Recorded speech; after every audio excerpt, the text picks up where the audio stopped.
Привет. Пожалуй, будет странно это слышать в начале видео, но все же. Изначально оно планировалось короче. Казалось бы, как я это могу знать, если пишу сейчас это в начале текста и он еще не готов до конца? Но дело в том, что оригинальной идеей было видео об одной игре. Я еще в прошлом году нашел для себя 3 необычных JRPG и хотел со временем сделать по ним видео. Первая The Deerfield Chronicle, вторая Fuga Melodies of Steel, а третья пока секрет. Можете поугадывать в комментариях, а если кто угадает, то упомяну ваш коммент, когда руки дойдут до той самой третьей игры.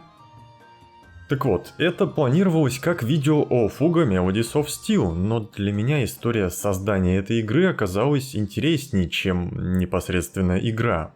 И дело не в том, что игра оказалась плохой. Путь авторов к этой игре многолетний, тяжелый и необычный. Так что это не будет обзор конкретной игры. Я решил копнуть чуть дальше и рассказать вам о том, как небольшая японская студия из города Фукуока уже более 25 лет делает одну крайне нишевую серию игр вопреки всему. Стартовав со смелой идеей о конкуренции с гигантами индустрии, дойдя до самоиздательства выпуска игр собственными силами, несмотря на знакомство с каждой знаменитой игровой корпорацией в Японии. Устраивайтесь поудобнее, это будет длинный путь.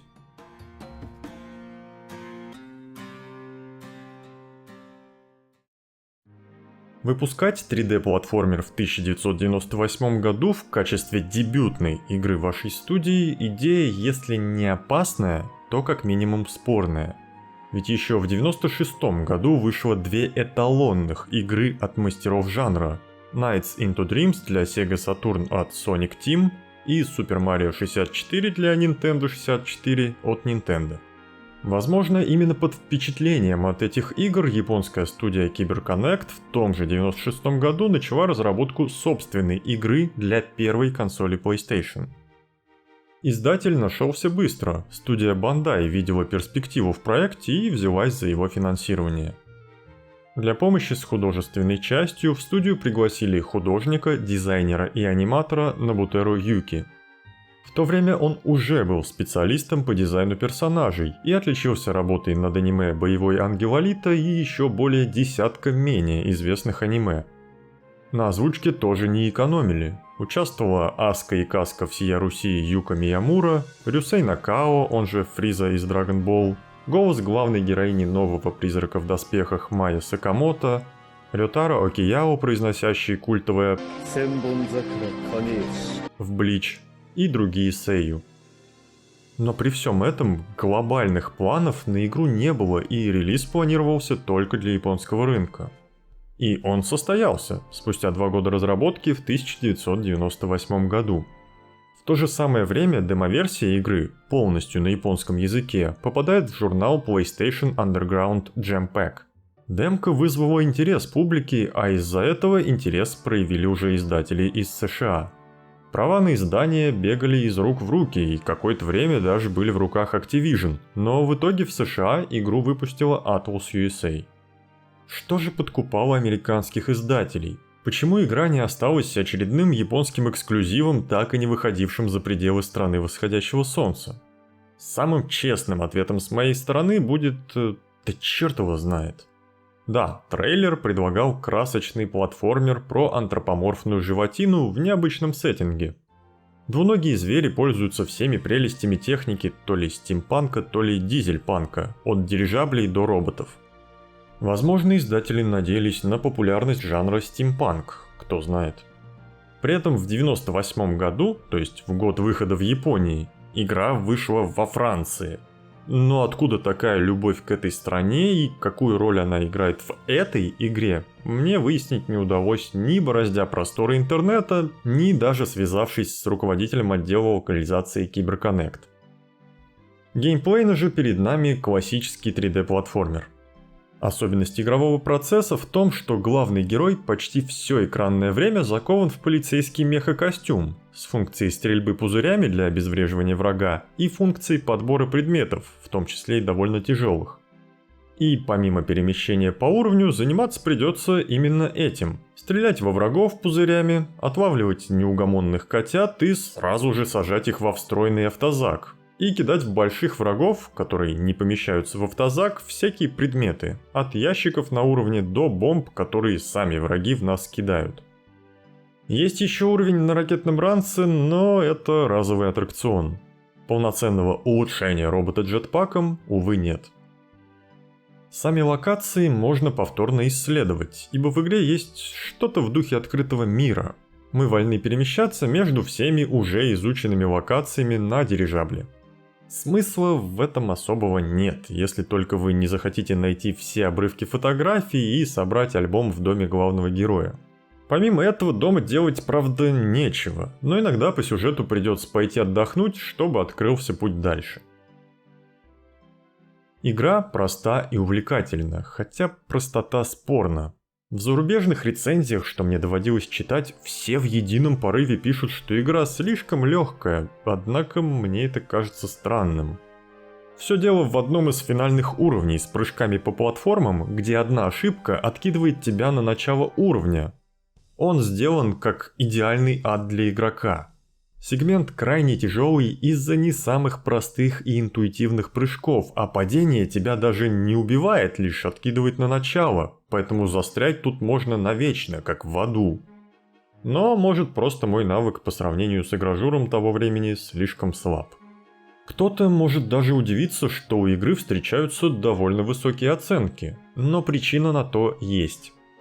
Дело в том, что у авторов отлично получилось подать созданный мир и короткую, но увлекательную, местами даже с глубиной историю. Что крайне необычно для платформера, ибо вот тот же Super Mario 64 на Западе стал культовым явно не из-за сюжета о том, как водопроводчик в очередной раз спасает принцессу от злого Боузера. Акцент на сюжете в Tail Concerto, а кстати именно так и называется игра, виден сразу. Игра встречает заставкой даже с неким налетом атмосферы Хаяо Миядзаки, а все сюжетные диалоги озвучены актерами. К сожалению, в англоязычной версии включить японскую озвучку не получится, а жаль, ибо японские актеры свою работу выполнили намного лучше дублеров, о чем писали зарубежные издания того времени.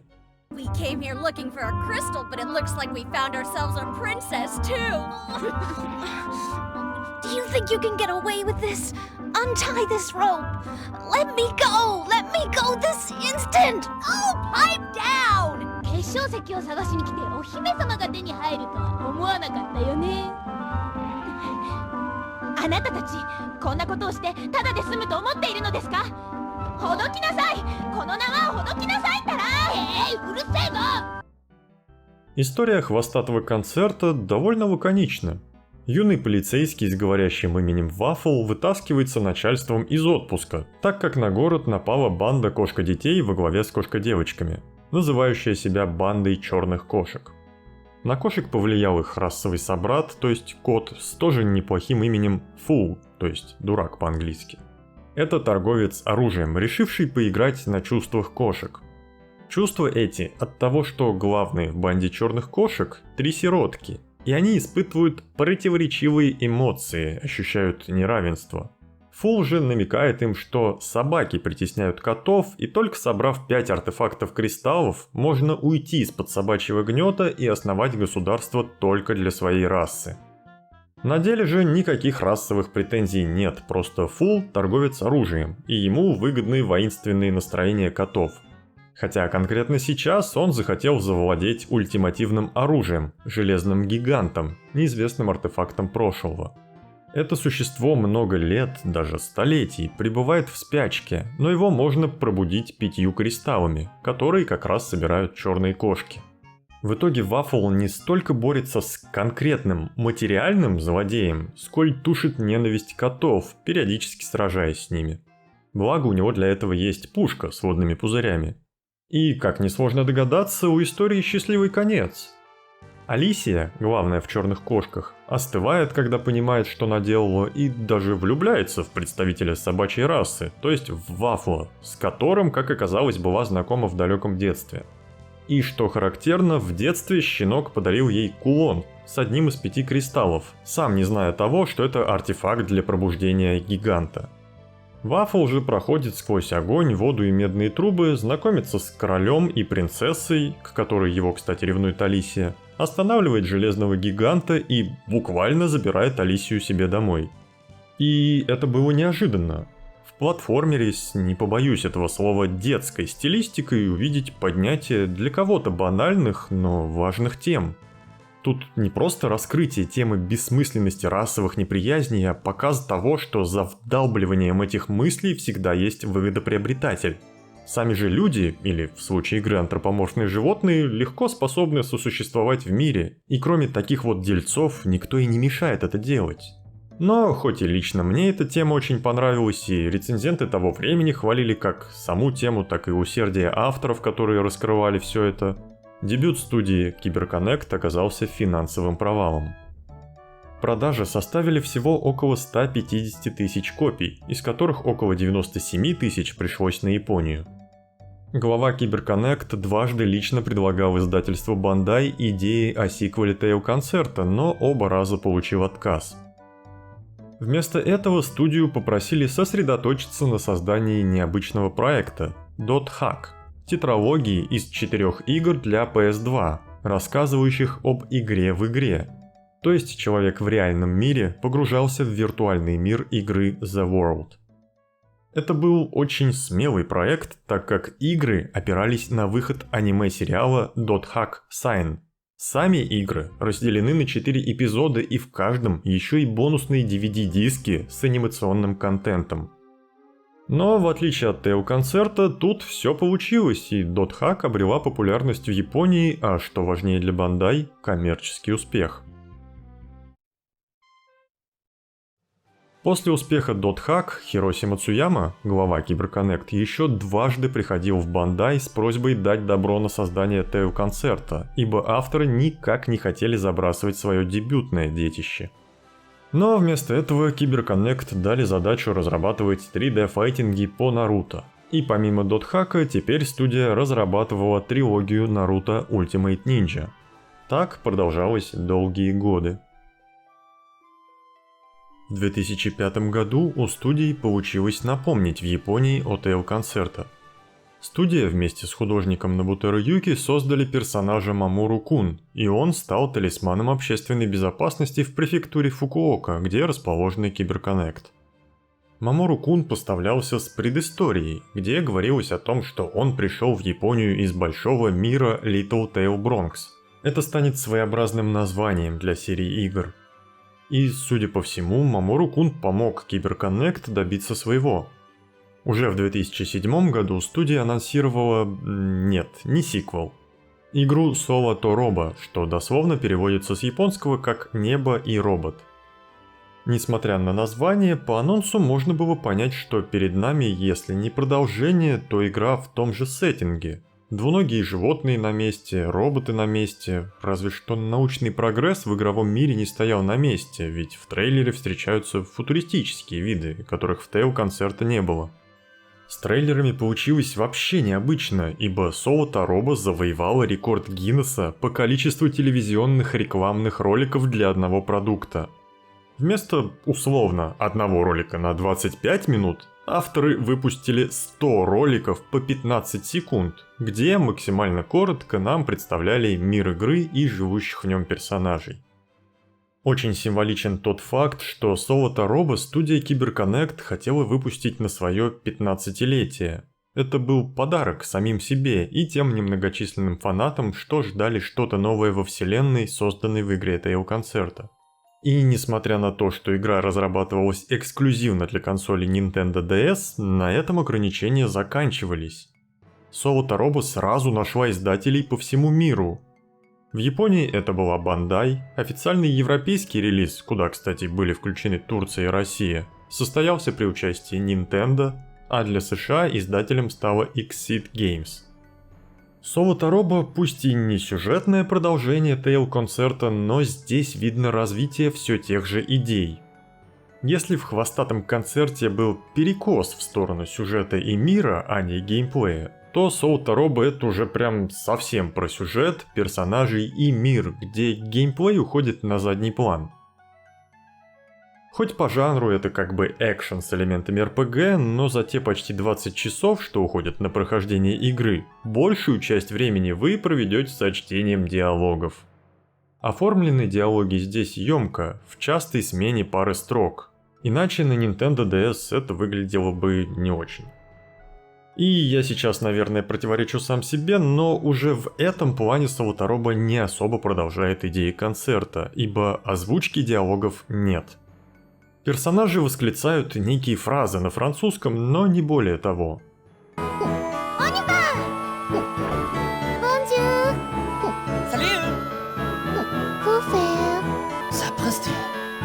Почему опять Франция? Отвечая на этот вопрос, я немного забегаю вперед, но все же отвечу. Дело в том, что именно на французском языке говорят в мире Соло-Тароба. Сам же мир зовется Пастушьей Республикой, Shepherd Republic. Вся суть геймплея, не считая прочтения диалогов, заключается в исследовании локаций и битье противников необычным способом. Локации исследуются на манер ранних частей The Legend of Zelda. Где-то нужно найти предмет для доступа к следующей комнате, например, бур для булыжников. Где-то пронести ящик к нажимной плите, а где-то вернуться, поговорить с NPC и путь откроется. Боевая система же тут строится на обезвреживании и бросании противников в сторону. Удара, как такового, нет, хотя дальняя атака появится аккурат к концу игры, но это скорее исключение. Вместо атаки мы хватаем противника и подкидываем в воздух, по сути обезоруживая на короткое время. После чего можно сделать комбо до 3 бросков, наносящих урон. Захватить противника просто так не всегда получается. Сложных врагов надо либо сзади обойти, либо предварительно кинуть им что-нибудь в лицо. Да, этот вариант атаки из Тейл-концерта остался. Частенько как простые мобы, так и боссы закидывают в нас что-нибудь такое, что можно в ответку кинуть им в лицо. Дабы как-то разбавить геймплей, ввели систему прокачки. Наш главный герой снова сидит в роботе, и у робота есть ячейки для улучшения. Ячейки ограничены. Новые нужно открывать за счет предметов, что спрятаны на локациях. А вот уже сами улучшения, которые можно втыкать, покупаются в магазинах, а процесс прокачки выглядит как что-то в духе Тетриса. Нужно купленные улучшения суметь максимально выгодно сложить в свободные ячейки. Собственно, сами элементы прокачки выглядят вполне себе как фигурки из Тетриса, только тут у нас все статично. Блоки не падают с неба, мы просто укладываем их в доступное нам пространство. Прокачиваются урон, защита, скорость и скорость захвата врага для обезоруживания. И помимо этого, победа над врагами дает опыт. Опыт повышает уровень персонажа, а уровень персонажа увеличивает максимальное здоровье. Кстати, в отличие от Тейл-концерта, в Соло-Тароба нам куда чаще дают выходить из мехи. Вообще это можно делать почти в любой момент, а на локациях имеются места, куда внутри мехи и не пройти. Например, герой может плавать, но только вне мехи. Поэтому нужно выйти, сделать свои маленькие дела и уже потом идти дальше внутри большого робота. Наносить урон сам по себе персонаж не умеет вообще, но может оглушить врага пушкой, чтобы потом убежать. Сюжетно игра разделена на 2 акта. Причем после первого акта нам показывают титры, но говорят, что это не конец. Решение со стороны может показаться странным, но оно обусловлено тем, что повествование во втором акте приобретает совсем другой тон. Первый акт без знания второго кажется простой историей с очевидным героем и злодеем. Наш герой – искатель приключений Ред. По сути, он наемник, выполняющий всякое за деньги, но вроде как парень неплохой. И вот у него очередное задание пошло не совсем по плану. Вместо того, чтобы скрытно добыть какую-то книгу на незнакомом корабле, Ред добывает талисман и неизвестного парнишу, из-за которого Ред узнает о Ларесе. Ларес — это неизвестное нам существо, способное уничтожить мир. И все, по сути, в первом акте вертится вокруг Лареса. Парниша, который впоследствии окажется девушкой по имени Эльх, хочет Лареса запечатать, ибо это его долг как члена древнего клана паладинов. А еще Эльх оказывается необычной девушкой, так как живет эту жизнь уже 300 лет. Есть злобный злодей по имени Бруно, он желает подчинить себе силу Лареса. Но в рядах лояльных Бруно есть крысы, не в буквальном смысле, хотя тоже животные. Ученая Мервейль и паладин Белуга. Эльх пытается в очередной раз усыпить Лареса, тогда как Белуга и Мервейль планируют его навсегда уничтожить. Только штука в том, что они по разные стороны баррикад и встречаются только ближе к концу первого акта. План Эльх – провести некий обряд отмены. Для этого нужно активировать амулет, что уже сделал Ред, и пожертвовать жизнью активирующего.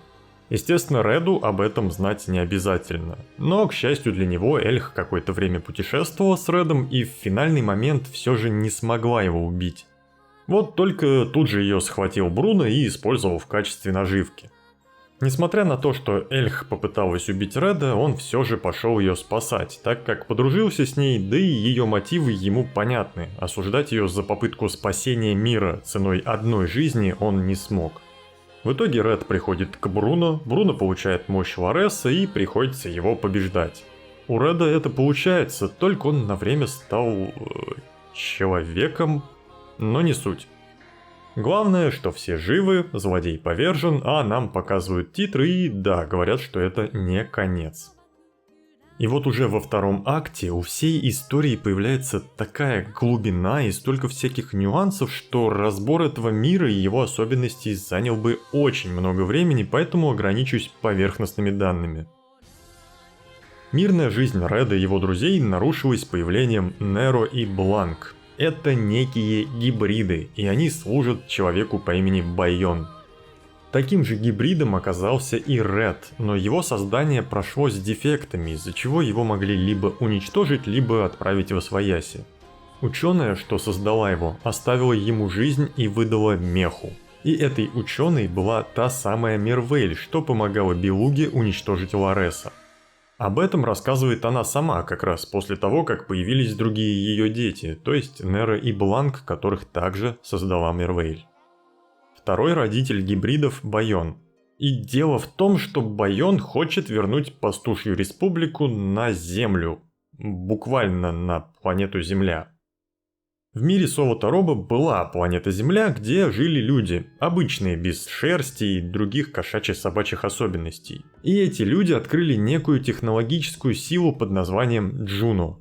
Частью этой силы являются титаномашины, которой и является Ларес. То есть он никакой не демон, которого якобы паладины пытались усыпить на столетия, как они все это время думали. Он опасная технология, которую получилось ввести в спящий режим за счет медальона и жизненной силы активировавшего. Люди использовали силу титаномашин ради войны и разрушили собственную планету, но Джуно не дало сделать это полностью. Часть территории Земли поднялась за облака, и там появилась новая форма жизни в виде антропоморфных животных.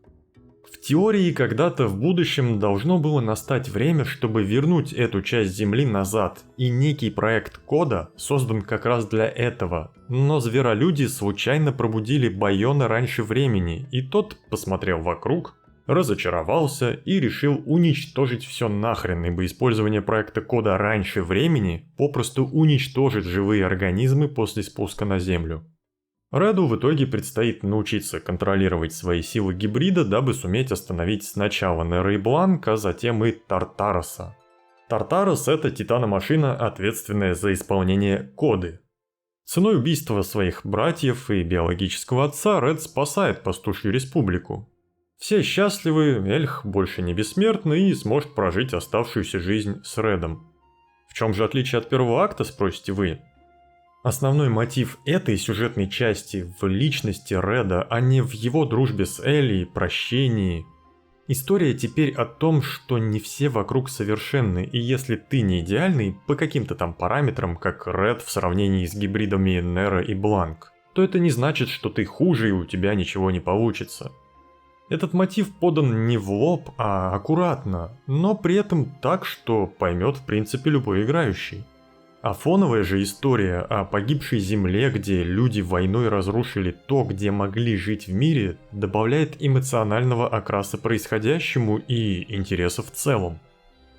плане сценария, проработки мира и прочих лорно-сюжетных моментов Соло Тароба это просто огромный шаг вперед после Тейл-концерта. И я, наверное, скажу крамольную вещь для фанатов этой вселенной, но Соло Тароба при всем сценарном великолепии повторяет ошибки Тейл-концерта, связанные с непосредственно игровым процессом. Вновь безумное количество времени, внимания авторов, явно больше, чем в концерте, уделено сюжету, персонажам и миру игры. Игра же, при всем этом, теперь проходится не за 4 часа как концерт, а где-то часов за 20, но не то чтобы игровой процесс предлагал в 5 раз больше разнообразия, чем концерт. Усугубляется все тем, что хронометраж игры затянут добровольно-принудительными побочными квестами.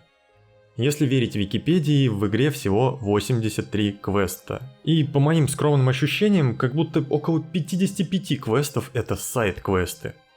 Добровольно-принудительные они потому, что в игре есть некий рейтинг охотника, от которого зависит уровень заданий, что может взять персонаж. А брать нужно не только сайд-квесты, но и основной квест.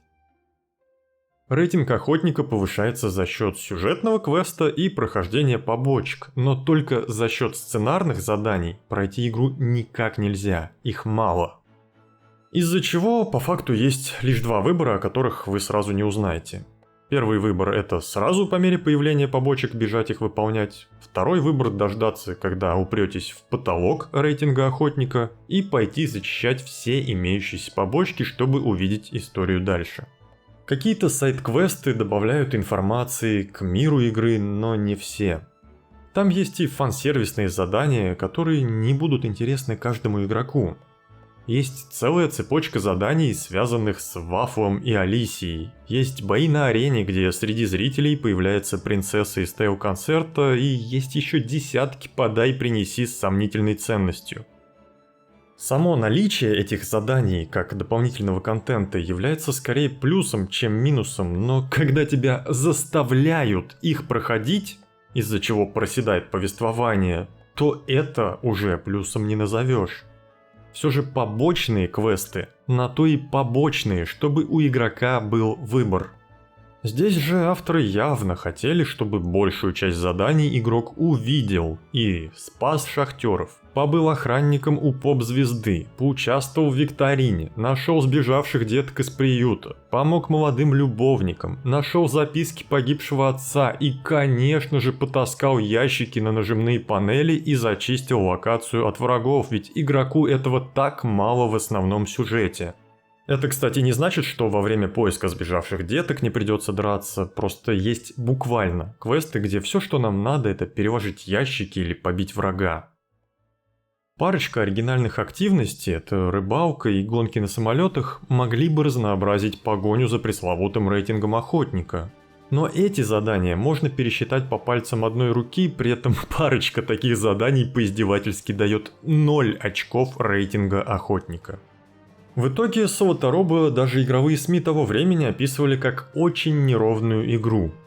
Критики сюжета почти не встретишь, оно и неудивительно. В эпоху шутеров про суровых мужиков и школьников, спасающих вселенную, необычный мир и персонажи в Соло Тароба ощущались как отдых в загородном санатории после шумной городской суеты. Вот только после прибытия в этот санаторий оказывалось, что из активности здесь 90% чтения, неровно разбавленного физическими нагрузками, хотя читать пришлось довольно интересные книги. Соло Тароба номинировали на различные премии.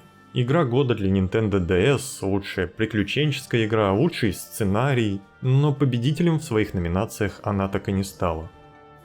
Продажи на 2015 год составили скромные 100 тысяч копий, но в CyberConnect не сдавались. Руководитель студии Хироси Мацуяма заявлял, что авторы вновь готовы делать продолжение, нужно лишь одобрение издателя. Но его не было. В японском журнале Dragon Magazine выходила Ранобэ Red Data Children, приквел к истории Соло Тароба, а ничего игрового долгое время не выходило. Bandai Namco в 2014 году одобрили лишь мобильную онлайн-игру Little Tail Story, эксклюзив для японского рынка. Здесь игрок собирает партию из кошечек и собачек, дабы те шли воевать с монстрами и добывать лут. При этом активны 3 бойца, а в заднем ряду есть еще 5, которых можно в любой момент поменять. Создавалась игра с прицелом на казуальную аудиторию и должна была привлечь милым стилем совместно с простым геймплеем. Вообще, японские издатели тогда активно штурмовали мобильный рынок, и Bandai Namco не исключение. Для них и не только CyberConnect с 2013 по 2016 год делали мобильные раннеры, гонки, RPG для мобилок, а помимо этого создавали файтинги по Наруто для консолей, разработали JoJo Bizarre Adventure All-Star Battle и создали одну из моих любимых игр – Azuro's Wrath. Дошло даже до того, что Square Enix решила нанять работяга с CyberConnect для работы над Final Fantasy VII Remake. Но в 2017 году Square заявили, что забирают работу в собственные руки. То есть CyberConnect работали со всеми именитыми издательствами Японии – Bandai, Square, Capcom, но никто так и не помог им с издательством новой Solo Taroba или Tale Concerta.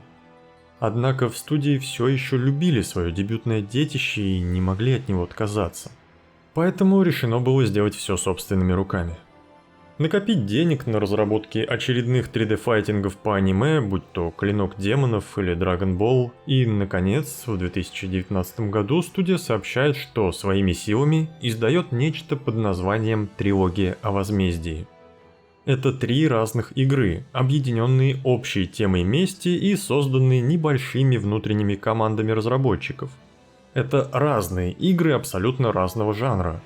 Сесиль – сайд-скроллер, Tokyo Ogre Gate – слэшер и Фуга – тактическая ролевая игра. Амбициозная затея быстро встретилась с суровой реальностью. Выпустить 3 игры сразу не получилось, а по изначальной задумке трилогия о мести должна была выйти в конце 2019 года. Но даже через год выпустить хотя бы одну игру так и не получилось. Лишь в июле 2021 года свет увидела Фуга, к названию которой добавилась поэтичная Melodies of Steel.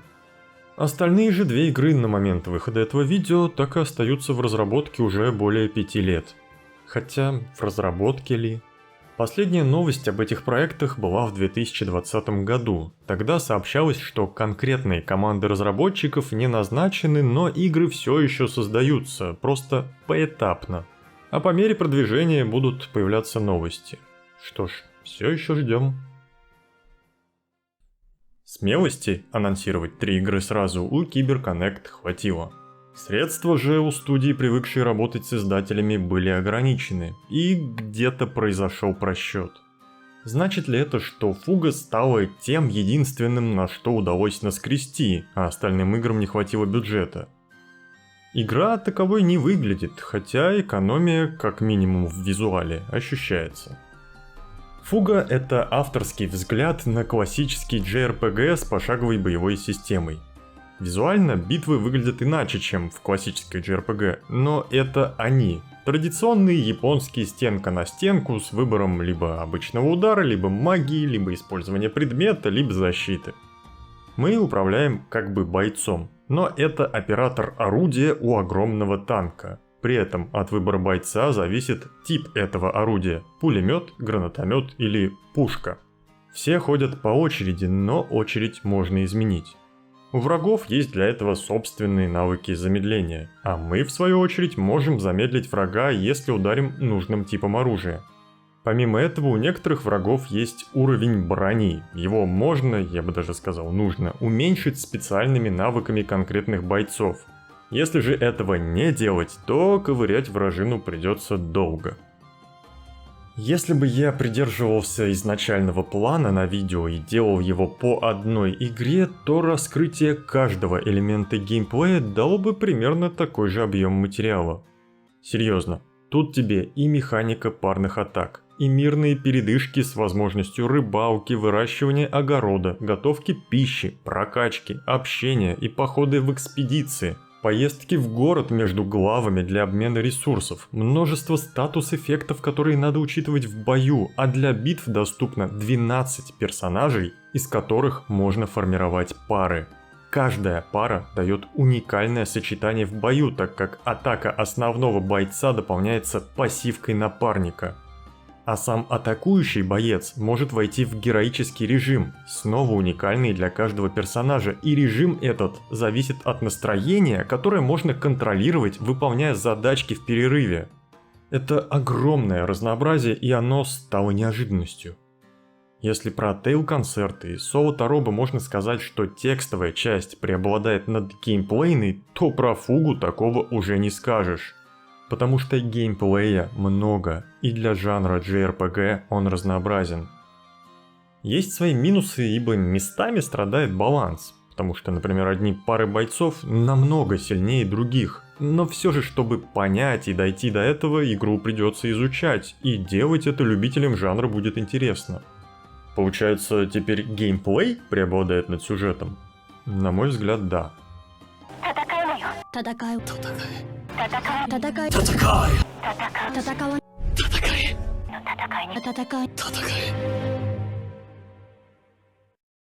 Сюжетно перед нами приквел Соло Тароба.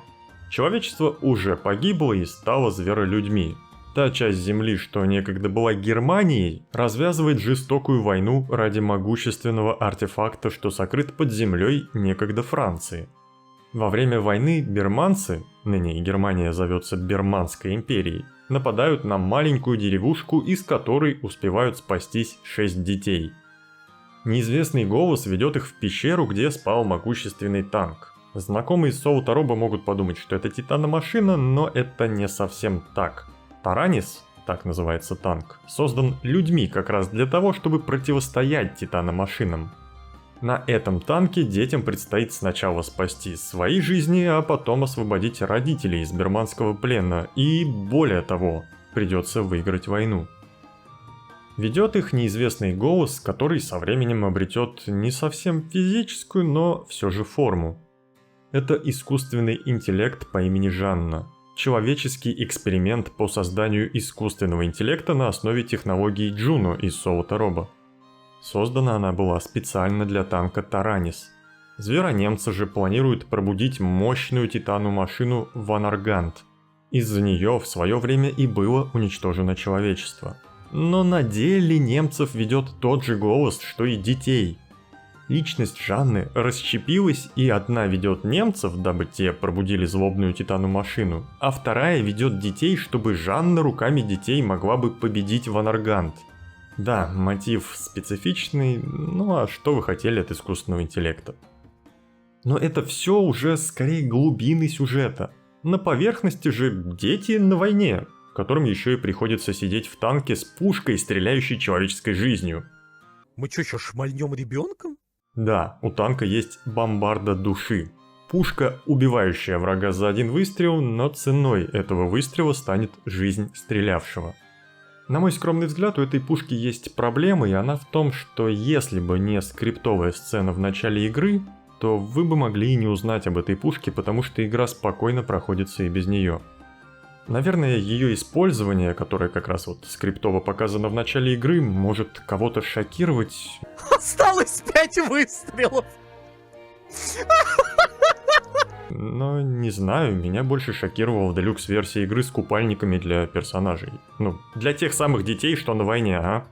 Они реально в каких-то плавочках стоят там.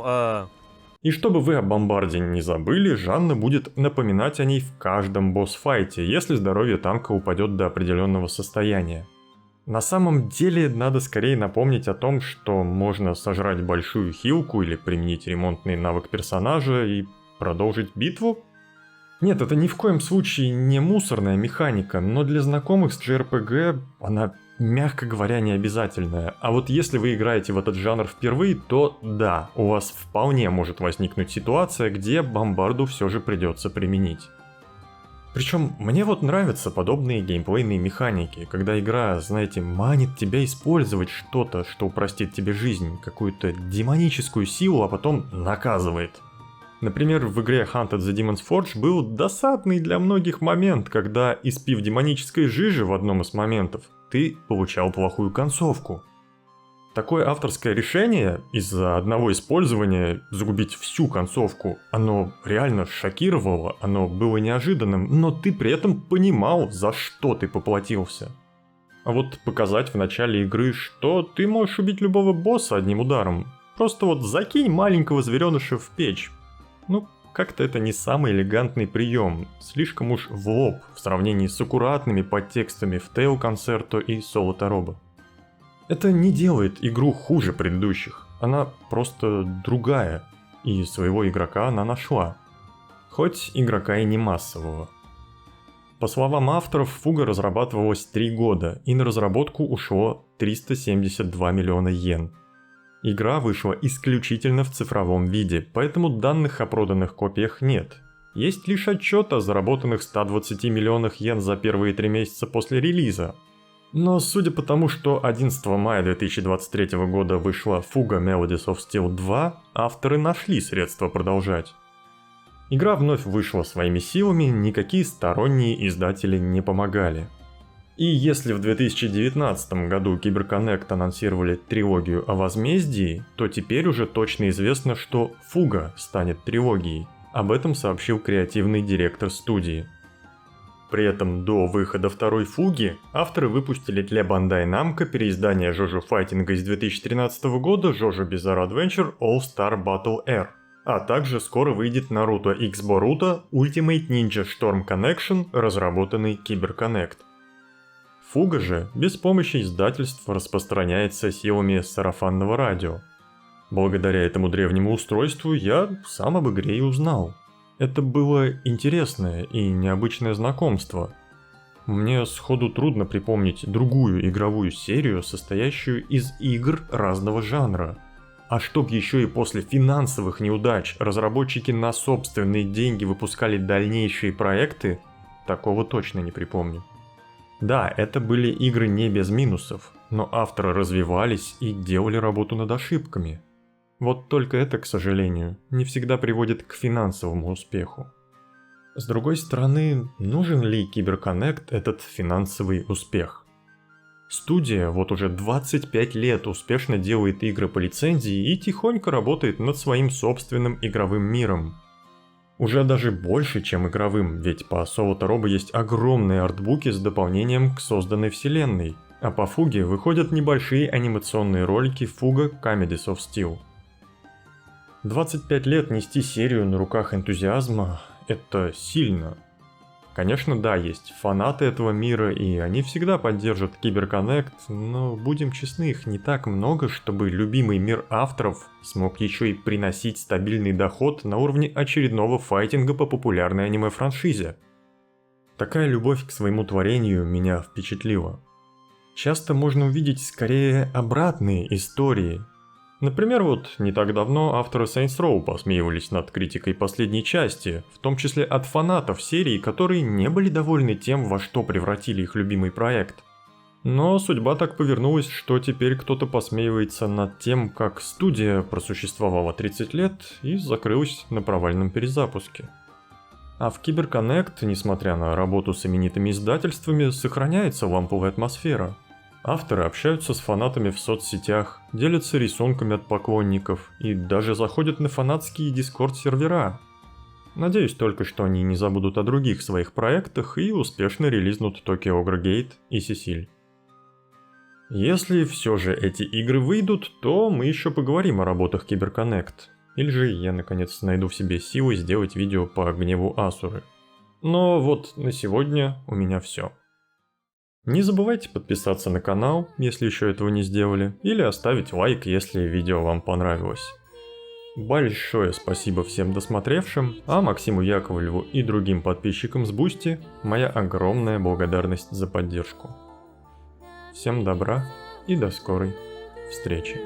君が見てきた景色にずっとずっと生きているもしも